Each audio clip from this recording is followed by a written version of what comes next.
தமிழ்நாடு தௌஹீத் ஜமாத் திருச்சி மாவட்டம் சார்பில் ஏகத்துவ எழுச்சி மாநாடு பல்லாயிரக்கணக்கான முஸ்லிம் ஆண்கள் பெண்கள் உழவர் சந்தை திடலில் ஒன்று கூடி நடைபெற்று கொண்டிருக்கிறது.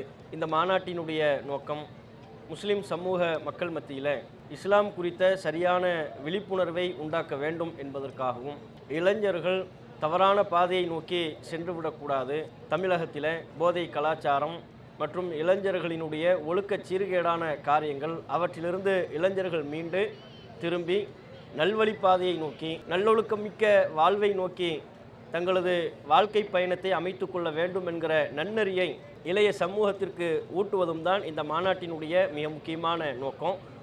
இதில் பல்வேறு முக்கிய தீர்மானங்களை நாங்கள் ஏற்றிருக்கிறோம்.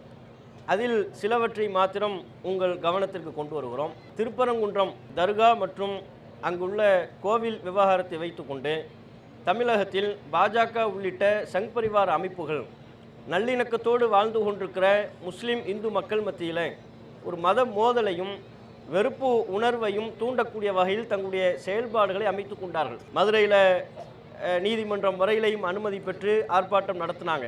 மதவெறியை தூண்டக்கூடிய வகையில் பாஜக அமைப்பை சார்ந்தவர்கள் சங் பரிவார அமைப்புகளை சார்ந்தவர்கள் பேசினார்கள். அதற்கெல்லாம் தமிழக அரசு மற்றும் காவல்துறை உரிய விதத்தில் நடவடிக்கை எடுக்கவில்லை.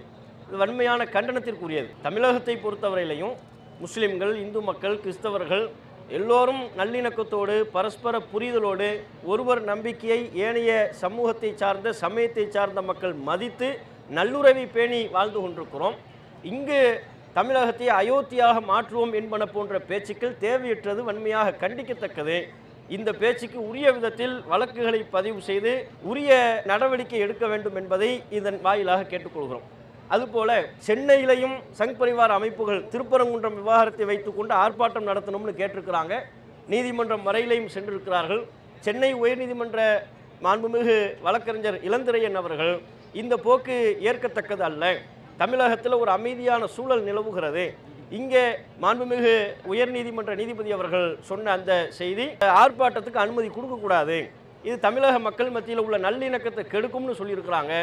இது வரவேற்புக்குரிய ஒரு அம்சம். நன்றாக தமிழக மக்களை கணித்தும் சங் பரிவார் அமைப்புகளினுடைய நகர்வுகளை கணித்தும் சொல்லப்பட்ட ஒரு தீர்ப்பாக தமிழ்நாடு தௌஹீத் ஜமாத் அந்த தீர்ப்பை வரவேற்கிறது, அந்த உத்தரவை வரவேற்கிறது என்பதையும் இந்த நேரத்தில் சொல்லிக்கிறோம்.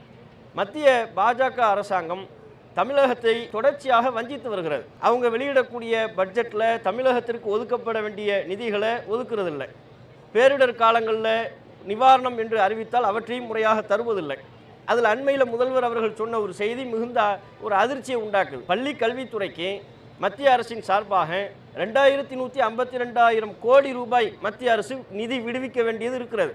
ஆனால் அந்த நிதியை இன்னும் விடுவிக்காமல் இருக்கிறது. போன வருடம் மாத்திரம் 250 கோடி ரூபாய் மத்திய அரசு தமிழக பள்ளி கல்வித்துறைக்கு விடுவிக்க வேண்டிய நிதியையும் விடுவிக்கலை.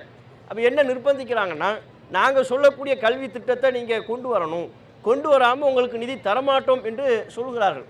அப்போ தமிழக மக்களினுடைய உரிமையை பறிக்கக்கூடிய விதமாகவும் தமிழக வளரும் தலைமுறையினர் அவர்களுடைய கல்வி உரிமையை பறிக்கக்கூடிய விதமாகவும் நடந்து கொள்ளக்கூடிய பாஜக அரசின் இந்த போக்கை வன்மையாக நாங்கள் கண்டிக்கிறோம்.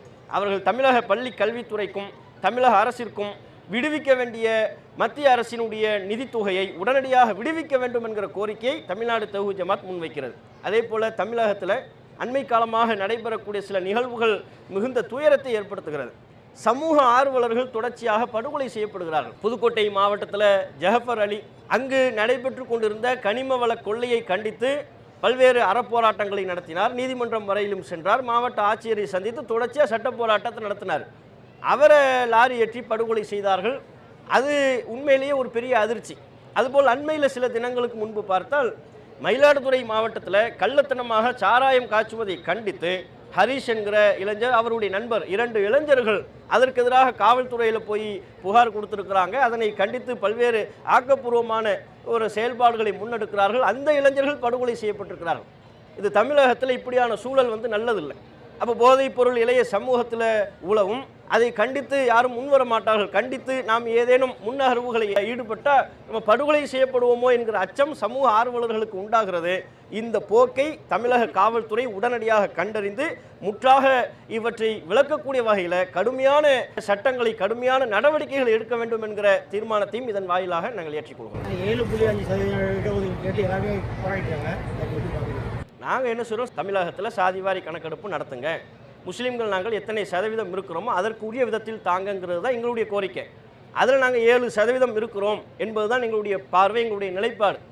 அதே வேளையில் முதல் கட்டமாக எடுத்தெடுப்பிலேயே இப்போ 3.5% இடஒதுக்கீடு தான் இருக்குது. திடீரென்று 7 என்று சொல்வது அரசுக்கு ஒரு வியப்பான ஒன்றா தெரியலாம், நடைமுறை சாத்தியமற்ற ஒன்றாக கருதலாம். அதனால் முதல் படியாக 5% தரட்டும்